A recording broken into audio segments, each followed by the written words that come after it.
The Dead Pair Podcast is fueled by Fiocchi. Paul?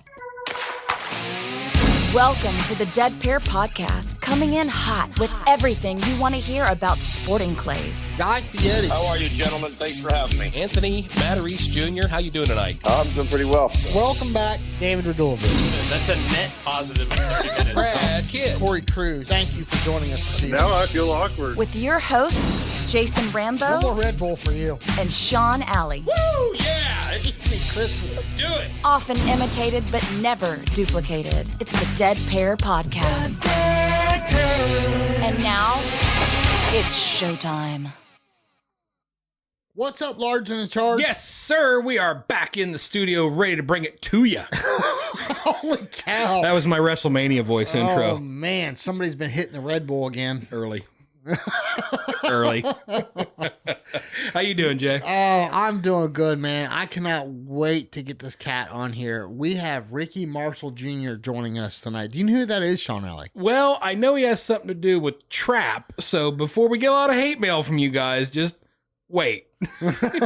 Just wait and listen. So, Chad Roberts kept telling me, you got to meet Ricky. You got to meet Ricky. And I'm like, dude, he's a trap shooter. You know, I mean, we're a Sporting Clay podcast. He's like, I don't care. You got to meet this guy. So I was at Nationals last year and we went down and we met Ricky, and I instantly was like, this guy is cool.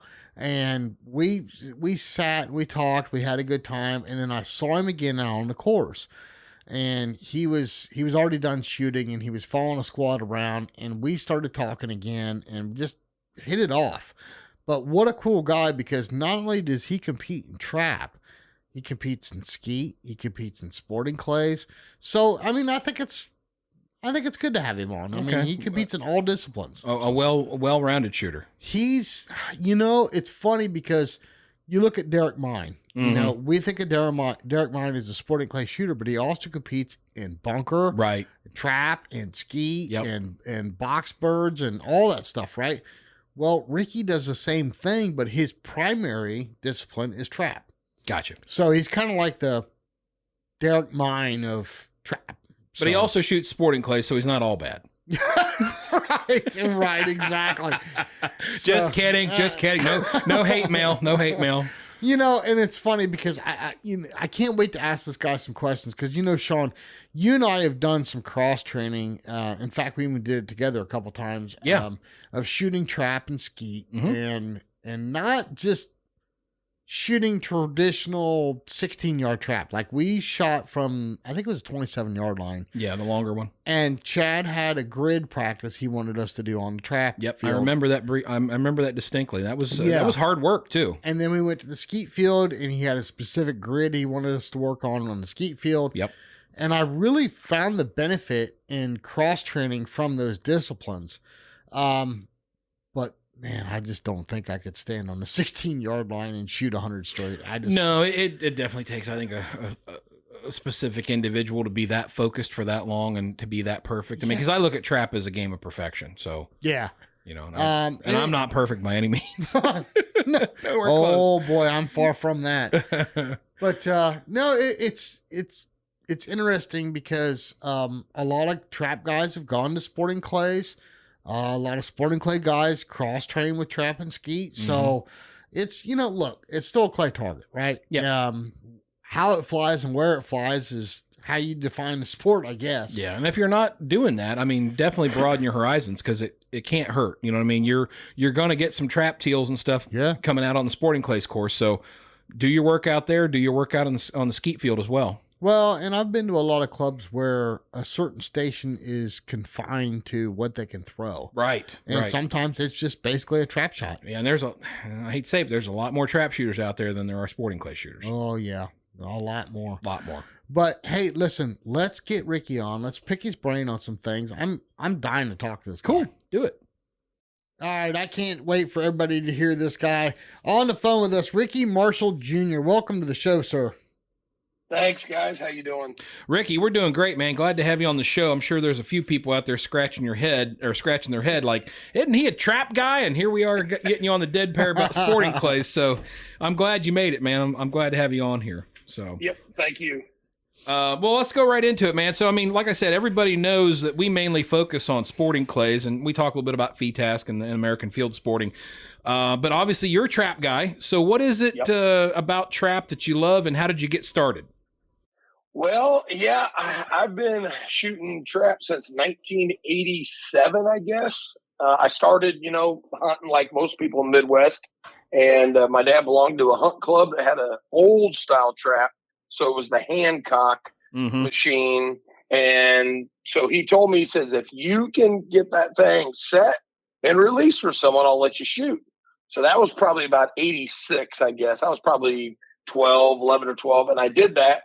And then I shot a little bit out there. And then our high school program in Nebraska, this year will be I think it's our 53rd or 54th annual state high school shoot.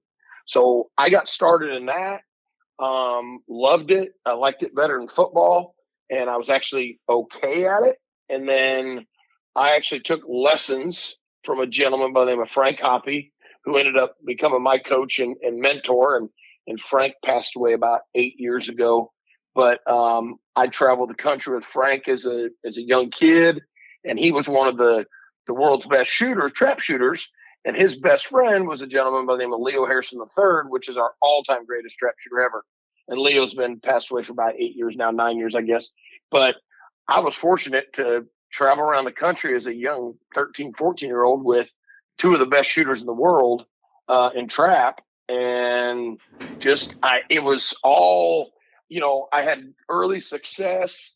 I shot bunker trap. Did quite a bit of that. And that's when I was actually first introduced to sporting clays in about 1990 at the Broadmoor in Colorado Springs. We went up and shot some sporting, and they were like, hey, here's some trap footage. You guys can go shoot. And we were like, no, let's stick around and do this. And it was fun, but there wasn't a lot of places that shot sporting. And as a young kid, I was fortunate that my dad paid for everything, but we split all the winnings after the expenses were covered. And trap, you can make some decent money in the 80s and 90s. So I stuck with it and made a living out of it. And, I coach a college team and I teach shooting lessons, all over the United States and have, just been shooting trap ever since, but I also shoot the other games too. Gotcha. Well, all right. So let me just ask the devil's question here that I'm sure a lot of people will be asking. So not to generalize too badly, but what do you think are kind of the major differences between like a trap shooter and a sporting clay shooter? Because I'll be honest with you, me and Jason have shot a little bit of trap, but for some reason I can't get my head wrapped around it. I'm just either not that patient or not that focused. I can't stay in that zone that long. It just seems like it's a forever type of perfection game. So in your mind, what separates a sporting clay shooter from a trap shooter? Honestly, it's just kind of what game you like to shoot. I mean, as far as separation, I mean, I know, and I'm friends with, a lot of the top sporting shooters, and some of them have shot trap in the past, so when a lot of them say, oh, trap sucks or whatever, a lot of them have shot it. But biggest difference I see in trap and sporting is it's a lot bigger mental game on the trap side, and not taking away anything from sporting, but the trap, I mean, when I go out to shoot a singles event from the 16-yard line, 100 targets, I've got to break 100 to win, right? Or even to tie, right? And then you carry over. So, like for example, this year at the Grand American World Trap Shoot, we shoot a prelim week where we shoot 100 singles every day, and that's Wednesday through Sunday. So we shoot 500 singles, and then the main grand you shoot 200 singles races, and if you're straight in all of them, we'll come into the clay target, the singles championship. Then you shoot off. So everything's carried over. Well, the first day I missed the 7th target in the singles and then ran the next 893 straight. Wait. You shot 893 targets straight? Yeah. In the singles, which isn't, I mean, it's not uncommon to happen. I at the World Shoot. It's, that's just what you got to do. Jeez, man. Well, I mean, and again, I'm just asking that question because everybody's got their favorite discipline. Mm-hmm. I mean, there's FETASC guys, and Dan Bailey's a big FETASC guy, and his thing about sporting clays is like, yeah, that's what we shoot when we're waiting around to shoot FETASC. That's his whole thing. So everybody's got a bag on everybody else's fun, right? That's just the way we are. We got to bust each other's chops. So I was just really curious, but that is amazing. See, that's the thing I can't wrap my head around. It's just such a game of perfection. There's just that's what it is. You cannot let your guard down. At one target could mean the difference between winning and losing. So and that's the thing with trap is, so when I go out to a shoot, I know the singles. I've got to break the singles. And then you have handicap, which I'm a 27-yard shooter. So in the handicaps, if you break less than a 95, say, or 96 out of 100, you're taking yourselves out of the high raw. So, and that's one of those things. So, and then you go to doubles, which in trap 2 targets at a time. And that's another sport where you pretty much got to break 99s or 100s, to be competitive. Okay. So, and that was, at the Grand, prime example, I won the prelim overall, and then there's 2 preliminary overalls, a 1,500 target and 1,000, and I won both of those. Then we have the main Grand overall, which is 1,000, and I lost. I didn't win that. I was, I think, 3rd, but then we have the 2,600 targets or 23, I can't remember exactly, overall, and I won that. So I won 3 of the 4 overalls at the Grand this year, but then we have the Cardinal Classic shoot right after the Grand. And I went into that with chance to be captain of the All-American team again, because I was captain the year before. And then for this past year, and I had it solidified about the 3rd day there, no one could catch me. And I just it was one of those, I turned on the jet, so to speak, and I only missed 11 targets out of 1,300 in the overall there. That's crazy, man. Yeah. Sean Alley, it's people. We are in the presence of greatness. Yeah. We feel pretty good breaking 85 out of 100, and he's over here. I dropped 13 out of, how many was it? Well, I dropped 11 out of 1,300, and it was one of those. It was probably one of my best weeks ever shooting. My son was there with me shooting. My son's he was ranked 7th on the sub-junior All-American trap team this year. And then the great thing about that is my son, actually, I started him shooting sporting clays years ago. That was the first thing he ever shot. Oh, man, 11 out of 1,300. That's less than 1%, Jason. Think about that. That's less than 1%. It was a good week. It was, I won that overall by, I think, 7 over Ian Lawrence. And then my good buddy, Joey Charnago, who's from Ohio. I think I was like 17 or 18 over Joey for the overall. But it was one of those, it was just, I had an epic week. And a lot of that, I'll be honest with you guys, and I tell people this all the time, my trap has gotten better the last couple years. And one of those I relate that to is I don't shoot a whole lot of trap practice. But I used to own a sporting clays course, and I shoot probably 200 sporting clays a week during the summer. So we shoot leagues in a sporting league and a 5-stand league, and I was doing that all summer long when I wasn't shooting, week to week. So I tell people, go practice and shoot the other disciplines, and it'll help you in trap as far as toughness of targets. Because, as you guys know, the sporting world, some of the targets have gotten a little tougher at some shoots. And then, of course, the FETASC targets are always fun. Yeah. But I love to shoot. And, I shoot probably, 2 to 3 major sporting tournaments a year, like the U.S. Open, the Western Regional, and Nationals. Well, that's what I was to go to those. That's what I was just getting ready to ask you. I mean, obviously, you love sporting clays. It's not your main hobby or profession, but you do love sporting clays. And in fact, you're even headed to Dubai. In fact, this is coming out just after Dubai. But you said you compete in about 3 or 4 big major sporting clay events a year? Yeah, usually about 3. I try to do at least 3, and that's usually like the U.S. Open. I'll shoot the Western Regional a lot when it's in Tucson, and then I've been to Anthony's to M&M and shot the U.S. Open there a few years ago. And I'll tell you what, happy, very happy with the target setting and presentation at M&M. I'd never seen so many different targets on just a beautiful place. And my hat's off to Anthony, Matarese and the Matarese family. They throw a awesome shoot. Oh yeah. You guys, Yeah, I got a taste of that second week in December. I went over there for a tournament, and I just could not believe, one, how well the event was ran, and two, how great the targets were, and they treated you like royalty in the clubhouse. Mm-hmm. I mean, it was a phenomenal event. Yeah. You said you shot the U.S. Open there. Did you shoot the U.S. Open this past year in 2022 down at Rick Hemingway's place? No, I didn't. I didn't get it. It was going on. So I can't remember. There was either a shoot going on or I had clinics. So I try to weigh things out. I'm like, okay, I can go make guaranteed money at a clinic, or I can go really have fun and shoot the sporting clays place that I've never been to. Because I like to. So I've shot a clay target. Not registered in everyone, but I've shot a clay target in every state but Maine and Alaska. Really? Yep. So I actually shot the Hawaii State shoot back in 2007. A good friend of mine, Bill Martin, his daughter was getting married over there, and he took 60 of us and chartered a 737 and took us to Maui.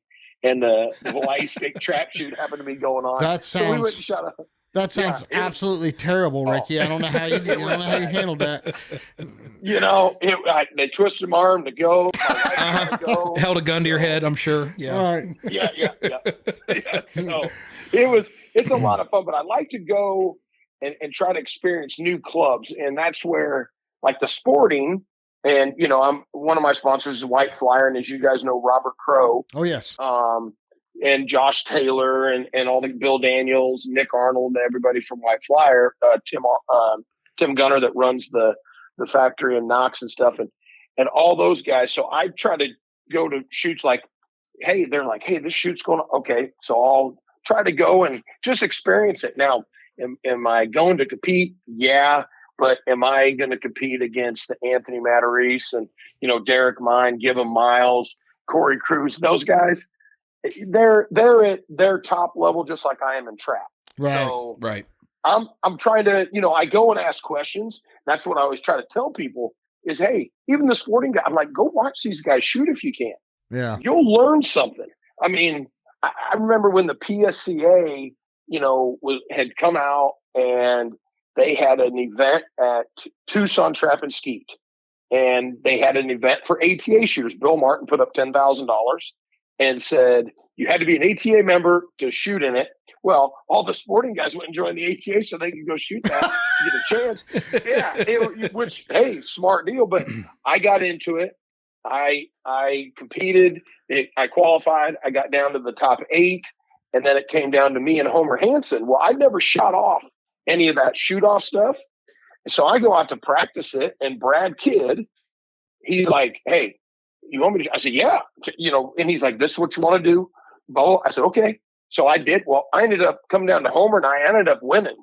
And it was a blast. I won, I don't remember, $4,000 and a gun. And, people are like, we didn't know you could shoot sporting clays. I'm like, well, it's a target. I mean, I can. Right. It's a clay bird. Yeah. And that's kind of where, because I shoot live birds. I shoot skeet. I'm a 2-time Nebraska State skeet champion. I did that one year just to prove that I could win a skeet shoot. And guys are like, you're not going to be able to compete. I went out and won the champ of champs in the doubles. Nice. And I was like, okay. And I went home and I didn't come back and shoot any more events. They were like, where'd you go? Yeah. I'm like, I got a clinic to go teach. Yeah. So. Well, you brought up White Flyer, quick sponsor plug. So we share some sponsors here at the Dead Pair and with you. So White Flyer is one of them. Yep. Fiocchi, new for us this year, and welcome to the team, Bear Pelt. Oh, yeah, absolutely. Yeah, I just got on with Bear Pelt. I'm excited. I designed a few vests and some pouches with them, and I'm looking forward to it. I've already got, they blasted it out on social media, and I probably had a half dozen people hit me up. They're like, how do I get a vest like that? So I sent them the website, and I'm like, hey, you can get my model, or there's all these other, cool vests on there, because everybody's got different stuff. And it's just, Eric and Heather and Colleen over there at Bear Pelt, there's great people. Oh yeah, absolutely. Definitely. Can't say enough good things. Well, Ricky, let me circle back here, because here's a tickler for you. In your mind, I mean, again, we've got the trap guys, we got the sporting guys. In the sporting guys, you got a little bit of mix of the people that shoot feed task, people that shoot American field sporting. Then you got the skeet guys. And then if you go further down the hole, you got bunker and a couple other more, dedicated disciplines. In your mind, what is it about the different disciplines that would bring a person to pick one over the other? Is it like the personality of the person, or is it maybe how their brain works? Because I know the things that I like to do. I like feed task. I like sporting. I like American field sporting. Trap, not so much. I mean, I can shoot it, but it's not my favorite thing. Skeet, the same thing. I can shoot it, and I do both for practice. But in your mind, you've been around this game a long time. What is it that makes people gravitate towards one discipline or another? I think sporting is more, and this is just my opinion, trap and sporting are kind of similar as far as it can be more of an activity with your friends. More on the sporting side, I know like during COVID, my wife is also a past All-American lady trap shooter, and she's actually a better skeet shooter. She's probably the better skeet shooter in the family. But during the COVID, my wife and I and son, we shot sporting at least twice a week. We would go out and travel across Nebraska and Iowa and Kansas and shoot sporting clays, because we could do it. And, because everybody's, you can't be around anybody. Well, prime deal. Where trap, some of the clubs, you can only have a couple people out there on the line. I'm like, they're 6 feet apart, but I tell you, skeet's not so much of a social shoot as far as being on the line shooting. I know I used to get yelled at when I first started shooting skeet because I'm talking. And people are like, Rick, you can't talk. I'm like, why? And they're like, well, we're concentrating here. I'm like, dude, you're down 12. Let's have some fun. Go home. Just go home. Let's enjoy it. Jesus, I'm trying to have a good time here. So, anyways, but I think it is the person. I mean, you take and you got some shooters. You got some top sporting shooters, and you got one, Derick Mein. Yeah. Derek's I give him crap all the time. I'm like, dude, you're a trap shooter. It's okay. It's fine, And Derek's one of the best gun pointers in the world. Yeah. You got Anthony Matarese. Anthony spent some time shooting some bunker and, qualified once and stuff. Derick took it a little step further, but, I think trap guys like me. So growing up, I mean, I wasn't, fed with a silver spoon. My dad was an iron worker. My dad, and that's why I kind of quit shooting bunker. Couldn't afford it. Me going 6 hours away to shoot versus I could go to a trap shoot. And if I shot good and won the handicap, I'd win $15,000.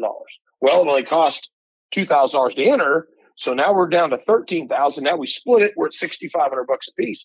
So, I mean, I was a senior, sophomore in high school, sophomore, junior, senior, I guess. And there was times, I mean, I was making 25, 30 grand shooting in a year is what my cut was. My dad put that away and then I blew it all later, which is what normal most kids do. Right. Oh yeah. And that's kind of what gravitated me towards the trap side was I was a pretty good pressure shooter. And so it was, okay, you want to eat? You got to win. Well, I'm 6'2" and about 340, 345.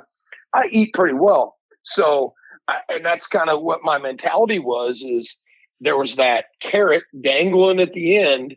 And I was always good under pressure. And so I gravitated towards the money aspect of it. And then the wins, came along. And then, now I've got really good sponsors, with Craig off Fiocchi, Winning, White Flyer, Bear Pelt. I got a new one, Miller Tire Services, who guy does all my lifts and stuff on my trucks and tire service out of Grand Island, Nebraska, and just cool stuff. And I'm in with, gun and trophy insurance, just a bunch of them that are good people nowadays, where back, 20 years ago, my sponsor was, me. It was my pocketbook. So yeah. I had to and sporting didn't have a big prize. There was a few shoots, and I think sporting's lacking. That's why, I'm heading off to Dubai here and going to that shoot. There's a big prize pool, but it's also the experience. I like to go experience things that I can come back and relate to my students in trap I teach. I dabble a little bit on the sporting and skeet lesson side, but mainly it's college kids or my high school youth that I teach. Cause I teach probably, pre-COVID, I was teaching 300-400 kids a year. Now it's probably half of that, but I teach a lot of big group lessons, but I can relate to those people and say, okay, I went over here and I shot this. I think you guys in this area, you got this club, go shoot some sporting there. It'll help you with your trap game and such. But yeah, a lot of people, and then you get the personalities of people that they just don't want to stand there and shoot singles. Right. I mean, and can be, You kind of stole my question because I was going to ask you about Dubai. Obviously there's a big purse, so that's an allure, right? It's in a foreign country, so that's an allure. But what was it that really attracted you to going to Dubai? Actually, so I wanted to go to the very first shoot they had, the one that Gibbon won. And my wife was like, we just had a newborn. She's like, listen, you can't be leaving the country. We got this going on. We got that going on. And I was like, yeah, you're probably right. I should probably stay home. And then when the one that Derick won, because I think there was 3 of them, if I'm not mistaken, or maybe it was 2, but I know the one that Derick won, I couldn't go. I had a clinic set up, and I was like, man, I really want to go over and compete. And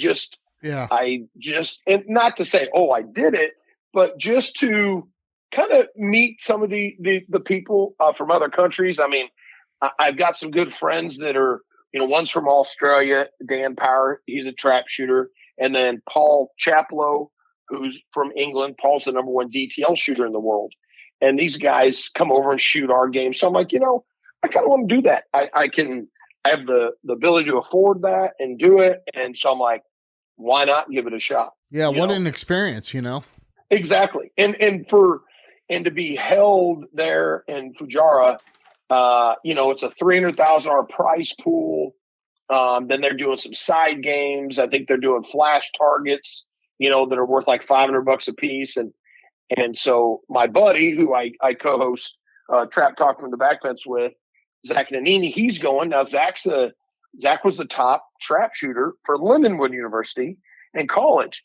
Zach's also a first team All-American now, and he doesn't shoot a lot of sporting, but he's like, hey, this would be kind of fun to experience and see the other countries, see what kind of targets they throw, Yeah. So, well, that's, so. Well, it definitely sounds, I mean, obviously, man, you've just been all over the place and done everything. I mean, heck, when I was looking you up, I mean, you got just an amazing list of accomplishments, Ricky. I mean, you've got, let's see, I mean, here's a couple of them: 32-time ATA All-American, Nebraska Shooting Hall of Fame, Trap Shooting Hall of Fame, you're 4-time captain of the men's team, 4-time Grand American World Champion. I mean, the list goes on and on and on and on. I mean, is there anything left on your bucket list, or is there anything left that you're trying to achieve? Because it seems like you've done about everything, man. Yeah, I mean, I love to shoot. It's been I'm fortunate. My dad was never a shooter. He was a hunter. He got me into it, and he got me with the right people, because he's like, Rick, I can show you how to break a target, but this guy's a world champion.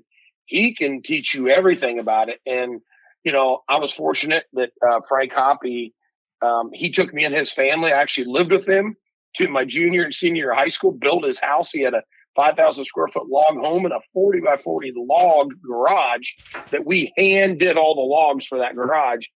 And I've traveled the United States with him and learned every aspect. Now, this gentleman had a law degree, a teaching degree, a journalism degree. And the only things he practiced was he was a professional trap shooter, a shooting instructor, and a professional duck and goose guide. Really? On the Platte River. Yeah. He never practiced law. He had a law degree in tax law and never practiced. And he was just, it was like, okay, he's doing what he loves to do, and it's not a job. So I did the odds and end jobs. I was a laborer. I worked for an excavating company and, ran dozers and everything. And it was like, man, I want to shoot. So I said, I took a chance, and I'm fortunate that my wife, God bless her, she believes in me, and she's like, yeah. And there's other people that is like, Rick, you're not going to make anything. You need to get a job. And she's like, you do what you want to do. We're good. We can live in a box. It's fine, type of deal. But, and now I'm fortunate. I mean, she's got a great job. She's an account exec for a medical software company, and she travels just as much as I do. But she always takes time in the summer to come to all the trap shoots and the shoots with my son Tyler and I, and we travel around with the dog and the fifth wheel and just enjoy it. And it's become a family deal now that Tyler's really taking it serious. And he told me last year, he's like, I'm making the sub-junior All-American team. And I was like, okay. He said, Dad, I really want a Craig-off. And I said, yeah, that Browning's doing fine for you. And he said, well, what if I make first team? I said, I'll tell you what, you make first team, I'll buy you a Craig-off. And lo and behold, and my wife goes, he's going to make first team. I go, yeah, I do. So, but, and then he got his gun. He shot it here in November at the Autumn Grand. Broke, I think the second time shooting, he broke 100 straight with it. Oh, so, that's awesome. Yeah, but he loves the sporting side, and that's where, he was going to go to Dubai with me, but he just can't miss, the 6-7 days of school. Right. So, Mama's like, not happening. Well, no, I understand that one. Okay, so Chad told me an insane number that you shot in a row. Now, you've already told us you only missed 11 out of 1,300. And I think Chad was telling me there was a number of singles and doubles combined that you shot in a row before missing a target. What was it was 2005. It was the Grand American. It was our last Grand in Vandalia, Ohio, when the Grand used to be held in Vandalia. I remember that. And so back then, the World Trap Shoot, we had, that last Grand, we probably had 4,000 entries, something like that.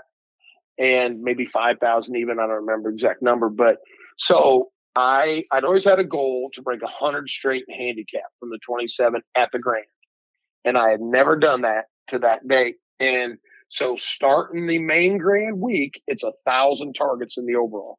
And we shoot 200 singles on Monday, and I broke all 200. So I was like, okay, good start. Wasn't even thinking about anything, long runs or nothing. And then go into Tuesday, and we shoot 100 doubles and 100 handicap. And I broke the doubles, and I go into the handicap, and we shot back then. We shot 10 for post because of how big everything was to get, everybody through. And I run the first 50, and I was just feeling so good. Got to the second trap and rolling right along. And I never forget, I looked over, and my wife was walking up. Jody had been down doing laundry, and she was walking up, and I seen her, and she stopped, and I was like, she knows I'm shooting good. She could just tell. And so I run the 100. So now I just broke technically a 4x4, which is the ultimate deal to do in the ATA. And that's your 200 championship singles, 100 handicap, and 100 doubles. And I actually did that in 2013 in the championship events. But this was just basically, the start of the overall. So I was 400 straight. And then on Wednesday was our clay target, the singles championship of the world. And I went out and I broke the first 100. Well, that put me 500 straight. And everybody is coming up to me. They're like, what the heck? And I'm like, what? Well, a couple of the officials, our executives, were like, hey, Rick, no one had ever broke 400 straight at the Grand, let alone 500. And I was like, well, I said, boys, I'm here to break 1,000 out of 1,000. And I just left it at that. Went and shot my second 100 of the singles, broke the 100. So now I'm 600 straight. And so the next day is August 18th of 2005. And that's my son, my oldest boy, Trey. He's Richard Marshall III and nicknamed Trey. It was Trey's birthday. So he was 5 years old. And he called me, and I always told him, I said, if I win another ring, because I won my first championship the day he was born, actually, at the World Shoot. And I told him, if I ever win a ring, I'll give you that ring. Well, he called me that morning, and I wished him happy birthday. And he said, have you won me a ring yet, Dad? And I said, I'm trying. And I went out and shot the doubles, and I felt like a brand new shooter. I broke the first 50. How, I don't know. Everything seemed wrong. Nothing felt right.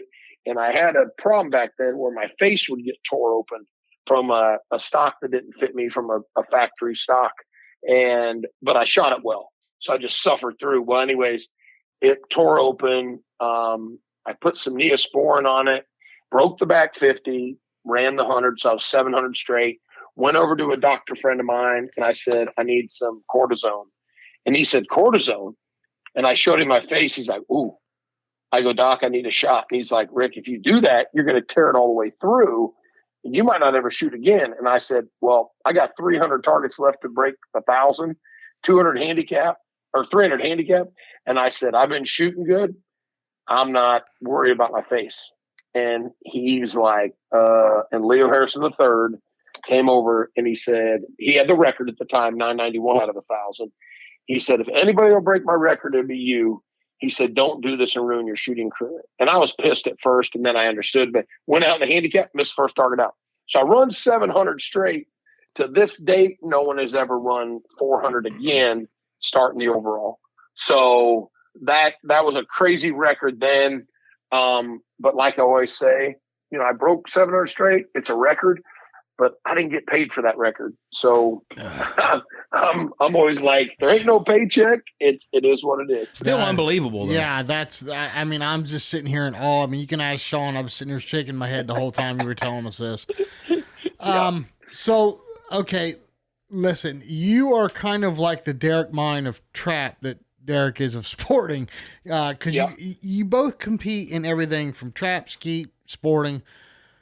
What, in your opinion, do you think is the most taxing mentally? Is it being on that trap line one bird at a time? Is it, a long stretch on a 300 bird sporting event?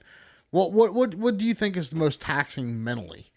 Mentally, I would say, trap's probably mentally the toughest, but for me, it's kind of like riding a bike, so I know when I go out, it's like I flip a switch.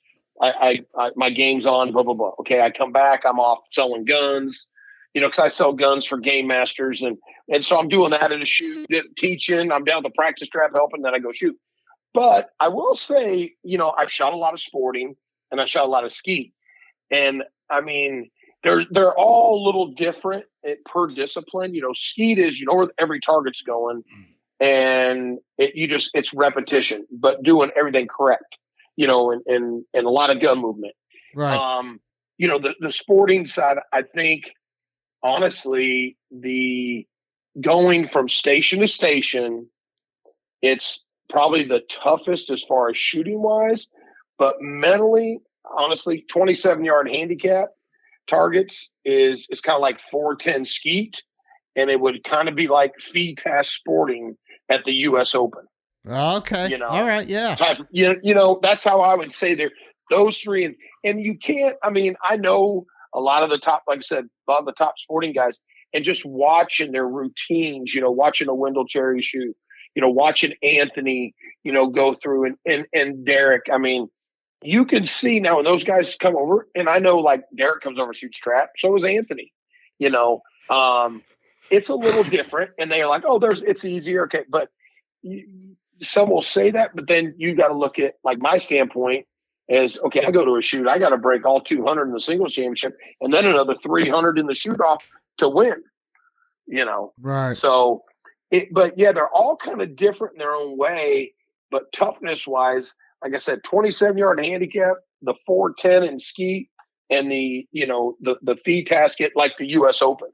I've shot FETAS at like nationals, and, it had a blast doing it. One year I shot oh God, I'm trying to think. It was Bobby Chambers and I, the owner Winnig, and we shot with shot with Doug Vine, Derick, and I had a blast just watching. I'm like, okay, I'm going to try to mimic that, and I'd throw up, and I'm like, no, that didn't work. let's just go with your style. Let's just try your way. So, but that's, I mean, I like the style, like how Doug shoots or Anthony, and I've even told Anthony, I'd like to take some lessons from Anthony just because he understands the game of shooting a clay target, no matter what discipline it is. Yes, absolutely. So, hey, Ricky, when I was doing the research for you, I came across this quote, and it really struck a chord with me. I'm going to read it off. You said, "The sport to me is more than just shooting targets. At the core of shooting are the values that we should live by in life: honesty, integrity, perseverance, commitment, hard work, and dedication." I honestly read that, and I'm like, man, I like you like 10 times more than I did before I knew you.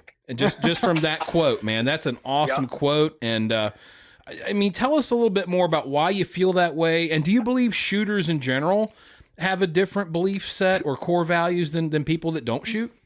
Yeah. I mean, so when I started shooting, like I said, I was fortunate. I shot with Frank Hoppe, my coaching mentor. And one time I was like 13, I think, maybe 14. I got a shoot on his squad at a shoot. And it was in Tucson, Arizona, the chain shoot, they called them back then. And I was shooting, and it was Frank Hoppe, Leo Harrison III, J.D. Overstreet, which Jim Overstreet was a big contributor to the Missouri Trap Association, Nebraska Trap, Kansas. He was also a white flyer distributor, him and his wife, Pat. And so I was shooting with them, and I think Carol Hildebrand. Now, all those people are deceased now. But I was shooting, and I shot a target, and the puller didn't say lost. And I'm like, oh, I must have hit it. Well, I think one person shot, and then all of a sudden the squad stopped. They went back talking. When we changed posts, they read off 4 for me, and I was like, wait a second, they didn't call it lost. So me being an ignorant kid, I go, hey, and they said, you missed it, lost. I was like, what the heck? So we finished out, get done, and Frank pulls me aside and Leo, and they said, listen, you don't hit the target, you don't take the target. And I was like, oh, I was all just kind of like dumbfounded. I was like, oh, okay, well, I didn't know. I mean, I thought maybe, and they said, you know if you hit that target or not. And I was like, okay. So from that day forward, I was like, the integrity, your name is all you have in any sport, life, whatever. Absolutely. I mean, that's well said. Well said. Yeah. And I was like, okay, so to this day, I mean, I still, and you can ask anybody in the shooting world and trap world, when I'm shooting, my score pops up on the screen. I broke the score. I mean, I've taken targets away from myself. Well, for a prime example, the Cardinal Classic last year, I mean, I missed 11 out of 1,300. I could have only missed 10. And the one handicap, they marked me as a dead target. I turned around and I said, I missed that target. The guy's like, no, you hit it. And I said, no, sir, mark that as a loss. We got done. People are like, what happened? I said, well, I had a 98 instead of a 99. And they were like, oh, did you miss that? And I said, yeah. Well, the puller said you hit it. And I said, I know if I hit the target or not. I said, and I know when I go to sleep at night, I can go to sleep. Yeah, I don't have to worry about that. Hey, Rick, that's very respectable. I mean, seriously, that is very respectable. Because there's a lot of people that don't do that, and they just think, "Oh, well, they didn't see that." Oh, we see it all the time, or else we see it like somebody arguing with a puller, during a sporting clays thing. Oh, no, I hit that, or. Of course, we've all heard stories, and I'm sure everybody knows about everything. But it does, man. I mean, and especially if you're a person that pulls that kind of crap all the time, you get that reputation, and all of a sudden you're going to get labeled. You're going to get labeled whether you like it or not. So. Oh, absolutely. And that's the thing. And this is what I've done all my life. And I try to teach all my college kids that I coach, I tell them all the time, listen, you're out there shooting. If I'm not there, and no matter if I'm there or not, I'm like, if you guys miss a target, you stop. Take it away, move on. And they've done that. And it was funny. I got a college coach came up to me and said, your kid's took away a target from himself. Why would he do that? And I said, because he didn't hit it. Oh, well, I mean, sometimes you hit them, sometimes you don't. And I looked at him and I said, so you tell your kids to take targets. And he didn't know what to say. And I'm just like, dude, you want to teach your kids that? You're teaching the wrong things in life. Yeah, exactly. And Amen. it just leads to, other stuff. But yeah, I mean, like commitment. I tell people this, when I started shooting trap, I was pretty good at it. My dad said, okay, you want to be the best? You're going to commit. So I shot, I'd shoot about 1,000 a week practice. And my dad paid a kid $5 an hour to sit in the house and load the trap machine because it was a hand load, a manual trap, old Winchester we used to shoot off. And then my dad would pull. And I did that. And then, to go to a big shoot, he'd say, okay, you got to break 25 straight from the 27 or 50 straight. And I'd go out and I had it in my mind that this is what I wanted to do. In order to do it, I had to commit. And that's what I tried. Like I tell my son, I'm like, this is what you want to do. You're going to commit to it. We're not half-assing it, So it's just a full commitment. So yeah, I've always lived by those values and everything. And it's worked out, pretty well for me. Gotcha. Well, and along those lines, let's talk about the future of shooting sports in general. How do you feel about it? Are we doing enough to keep it relevant? Are we doing enough for the youth to keep things going? And are we teaching kids the right things right now? Yeah, I think you are with, we've got like SCTP, we've got AIM, Texas does a great job with their, they do the rodeo shoots, the buckle shoots down there. I know, I think, isn't it Corey Cruz is involved with the one you shoot down there in Texas? And I always wanted to, I saw his name was attached and I get along with Corey. I don't talk to him all the time, just in passing and stuff, but I respect those guys that always involved. Travis Mears does a lot of stuff, I think, Minnesota's youth, trap shoots they have, they got like 12 or 14,000 kids that compete. In Nebraska, we've got like about 2,800 kids. We've been doing it a long time. Our game commission runs it with the Nebraska Trap Association. I'm involved with it. So I always try to have my hand involved in a lot of the youth stuff with keeping kids involved. And that's why I took the coaching job at Doane University. It was an opportunity to help more kids. Am I, paid real well for it? Nah, wasn't a paid thing I was looking for. I was looking for, hey, I can get more kids involved with all the disciplines. Right. Because like right now, I got the top lady shooter in the country, Peyton D. Tavernier. She shoots for me. I've turned her into a little bit of a skeet shooter and a sporting shooter. And then one of the kids, Mitchell Pearson, he was just the junior captain of the ATA. He just broke his first 75 straight in skeet, and he couldn't break a 20. And so it's just helping these kids grow and being a part of, of their lives that, might impact them not only in shooting, but outside of, shooting. So I think all the organizations, if they all would maybe work together a little more, I think that would help. I don't know if there's anything in the future that could be done as far as maybe doing a type of an all-around shoot for high school kids. I know they do some of the SCTP stuff, but maybe the organizations, the NSSA, NSCA, and the ATA get together and say, okay, we're going to host a shoot down in San Antonio. Yeah. And it'll be a fun deal, and the kids can come down and maybe get a taste of, hey, this is what the collegiate nationals is going to be like. Yeah. So, type of a deal. That might be a shoot that, would come to tuition maybe in the future. So, Rick, switching back to you specifically, do you see yourself shooting more sporting events, this year moving forward? Or do you want to hold the road you're on for a while? It all kind of, with me, it's like, okay, do I have the time to do this? And yep. Okay. I'm going. So like, I'm going to shoot Dubai. And then I'm going to go, I'm home like a couple of days, and I go to the Spring Grand Trap shooting in Tucson, and I missed the overall, but I'm going to go down and sell some guns and shoot maybe the all around the championship 400 targets. But I'm going to come back to Tucson for the US Open. I'm going to come back and shoot that. And then I'd like to get out, and I know I had heard that is the Cardinal Center doing some like night shooting or something. Oh yeah, you didn't know about that? Well, I heard about it. So back in the day, I loved shooting white targets under the lights at the Grand American in Vandalia. That's the only place we shot them. And I would practice them at my club at home. And I'd go to the Grand, and I kind of had a little step up on people because I knew how to shoot a night target. So I love shooting targets at night. I mean, I think it's a blast. So it's always the second weekend in November. It's after the time change. So you have the I think the time change is the first weekend in November. Yeah, it's right around that last end of October, beginning of November. Right, and that's when the time change occurs. So the night shoot's always the second weekend in November. And I'm telling you what, Rick, it is a hoot.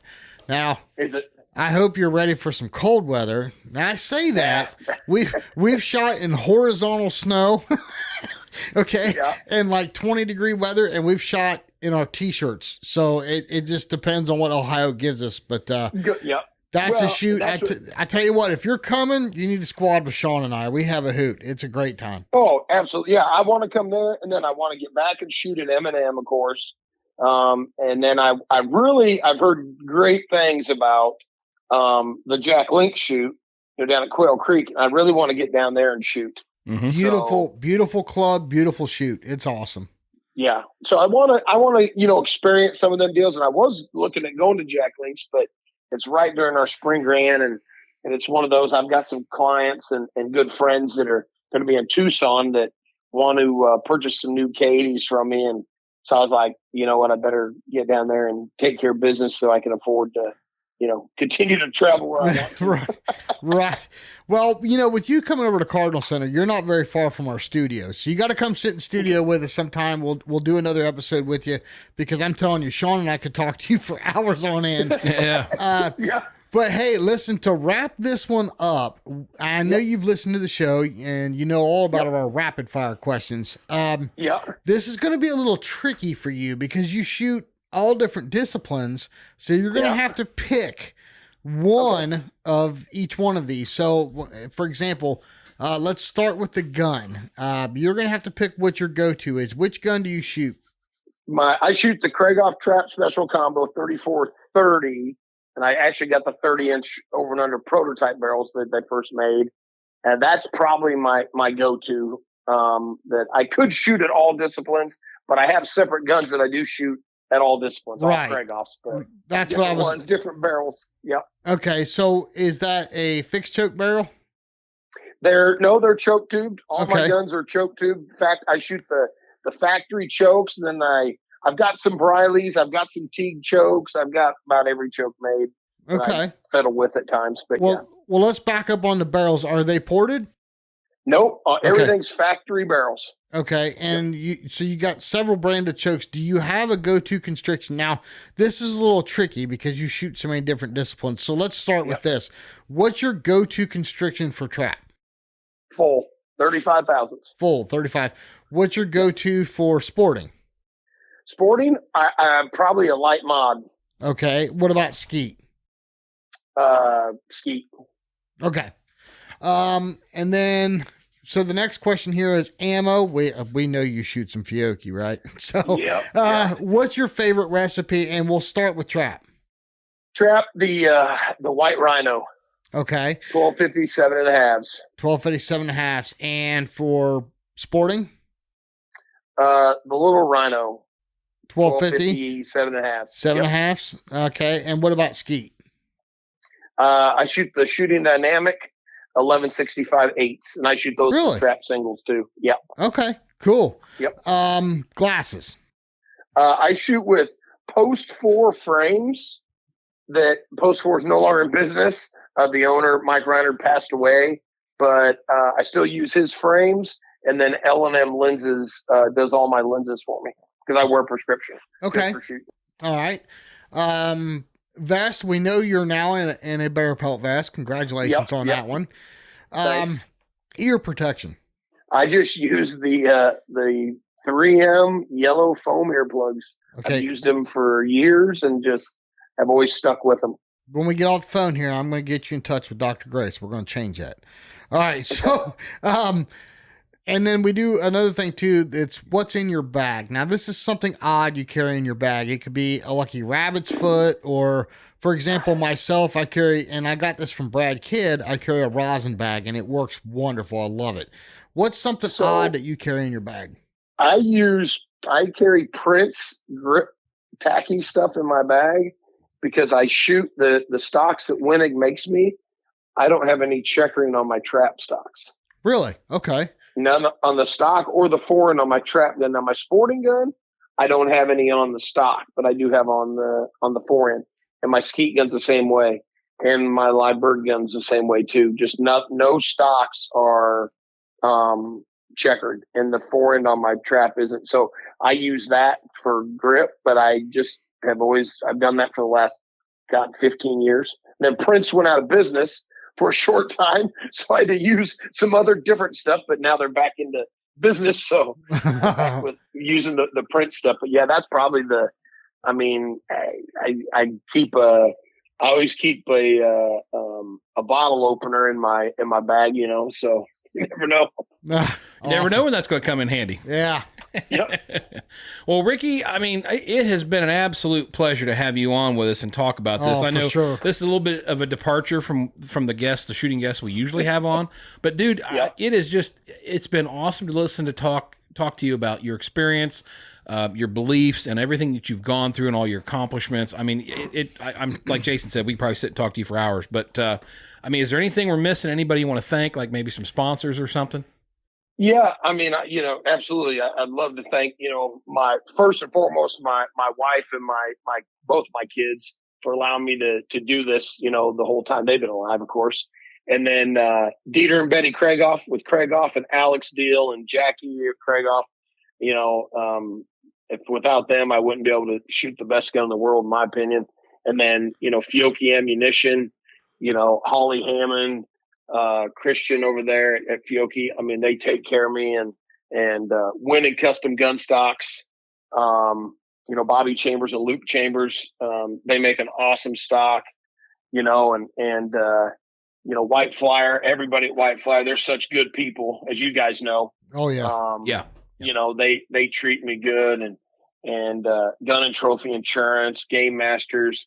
I mean, the list goes on and on. I got a lot of people that are in my corner that, have helped me, promote me and on and on. So it's just been a great time shooting. Like I said, I enjoy it so much, and be able to go and shoot, the other, disciplines that really, helps, L&M mech, traps. I've been with mech now for about 6 years, I guess. And I do design some trap so I have done some trap fields, but mainly some 5-stand, a little Skeet and sporting setups for people. And then I don't know if you guys are familiar with the shot tracker. That's a new item that, can tell you where you're shooting. I've been with them now for a little over a year. So that's about the gist of everything. Very cool. Very cool. Well, like I said, you're kind of like the Derick Mein of trap. So, it's been, man, I'm telling you, we could talk to you all night long. Seriously. And absolutely. We want to have you come back on. So when you come in town to the Cardinal Center, come see us. We'll have you back on the show. We're definitely definitely have a bourbon somewhere in between there. Or two, just to make sure the first one was good. So, but, Ricky, sincerely, thank you for joining us. Really appreciate it. And I think we got some really good information out, really good points of views that I think our listeners will enjoy. I appreciate it, guys. I'd like to also thank, Chad Roberts. Rad Chad has been behind trying to get me on with you guys. And Chad's a teammate of mine at Fiocchi and just a great dude, as you guys know. Oh yeah. We love Chad. Well, when I come to town, I'll bring a good bottle of bourbon, and we can sit down and have a few drinks. Oh, that sounds like a plan. Sounds like a plan. Well, thank you again, Ricky. We appreciate it, sir. Absolutely. All right. See you, man. Take care. Thanks. Bye. Well, Jason Rambo, you weren't kidding. That guy is a hoot to talk to. I told you. And I think if we wouldn't have cut him off there, we would have been going all night. Well, I don't think we cut him off as much as we cut ourselves off. But Right, yeah. Well, we had to reach a stopping point. Let's put it that way. But you know what, though? He's coming to Cardinal Center. We'll get him back on here. We'll have him come sit in studio. What a hoot, you know? That'd be a good time. I think the best time in the world, you have him and Will Primos together. And boy, I tell you what, we'd never leave here, would we? We would just hit the record button and come back the next morning. Right. But and look at the gold we would have. Oh yeah. But I mean, telling you what, he's a fun guy to talk to. And man, I can't believe some of his accomplishments. Can't believe 11 out of 1,300 targets. Are you kidding me? You know, listen, and like you said at the beginning, we're going to get some hate mail for having a trap shooter on. But you know what? Hopefully people will be open-minded enough to not get too aggressive on I that. hope so, but what you just said, 11 targets dropped out of 1,300. That is less than 1%. That is like going out on a sporting clays course and shooting a 99 out of 100. Actually, shooting better than a 99 out of 100. Right. And okay, listen, we can get into target difficulty and all that. I get that, but it's still focus, man. The mentality of standing on that field and shooting that many targets in a row is just something I can't wrap my head around it. I can't. I don't even know how somebody would get there. Well, I mean, let's face it. All the disciplines are the same. You got to take them one bird at a time. Yeah. Seriously. Yeah. No, that's well said. Very well said. Really cool that we share some like sponsors. White Flyer, of course, Fiocchi, and then how cool was it? He just joined Bear Paw. You know, one of the things he didn't say on the show that he told me on the phone. Trap shooters are not traditional vest shooters. Yeah, They're more of a pouch guy. I was going to ask that question because I wonder if Eric and Heather are thinking about making a specific trap vest for. I mean, I don't know if there's a difference in. But that's what the cool thing. So most trap shooters are pouch guys. You know, and Ricky shoots a pouch from time to time. But he told me, he said, Jason, he goes, you know, I tried the bear pelt on. And I went out and shot with it. And then I did something else. And I did something else. And I was like, I still have this thing on. Right. You know, like he didn't realize he still. And he goes, you know, a lot of the vests he had worn in the past had the traditional leather padding on the shoulder. Right. And he said, I always hung up on it. Always on my mount. He said, but I didn't do that with the bear pelt. Well, the long and short of it, it's a bear pelt vest. Yeah, all you got to do is try it on. And you know, it's like, wow, this is cool. Right. And you want one. Right. And Period, like I end said of story. from the very beginning with Bear Pelt, the product speaks for itself. Absolutely. The people behind it just even further that, right? Make it even better. Yeah, so good on Eric and Heather, and of course Colleen for bringing on Ricky Marshall Jr., and we love having him on the show. Yeah. Like I said, it was a great time. I learned a lot from him, and I'd love to catch up with him again here in the near future. Yeah, absolutely. Hey, Sean, what do we tell everybody every week? Well, we tell everybody to get out there on the course, bring a friend, bring somebody you know, introduce them, get a gun in their hand, show them how much fun it is to break some birds, maybe take them to a charity tournament. And if you got buddies that are out there shooting, why not get them out there and show them what a registered tournament's all about? And then really dip your toe into the deep end. Hey, you want to do something fun? What's that? I think we should set up at the Ohio State shoot with our dead pair easy up.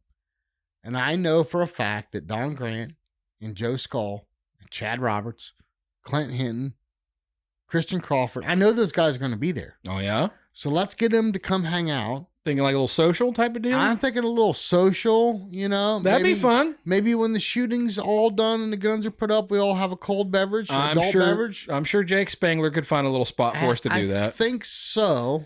Maybe even get a sponsor to throw out a T-shirt or a hat. I don't know. Yeah, possibly. Yeah, I think so. I think we need to make this happen. Okay. Well, hey, what's everybody else think? Write us an email. Let us know. You want to come hang out with the Dead Pair guys?